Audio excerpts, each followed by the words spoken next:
Treneri, kaip vertinat merginų pasiruošimą po pertraukos?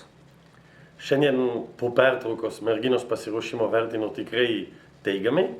Matosi, kad yra sportavusi, matosi, kad nėra tingėjus visą žiemą ir svarbiausia yra entuziazmas, kur mums tai yra labai geras pagrindas toliau sekti darbas ir sekti savo tikslus. Aš esu optimistas. Kokie planai šiam sezonui rinktinės? Šiam sezonui mūsų pagrindinis tikslas bus Europos čempionatas, kur vyks Bosnijoje. Jau šiandien sudėliojom pasiruošimo programą. Šiais metais rinktinės bus labai įdomi, nes atėjo keletas jaunos merginos, kur seniai laukiam, kad prisijungtum. Jau gale turi amžius tinkamą žaisti į moterų rinktinę.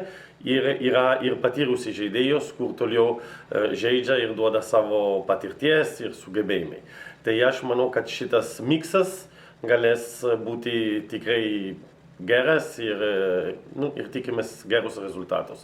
O tikslas Europos čempionatos, aš norėčiau, kad būtų lipti į kitą aukštesnės divizionas, nes tai yra įmanoma, kadangi iš pernai grįžom žemyn, dabar yra įmanoma vėl lipti į viršų.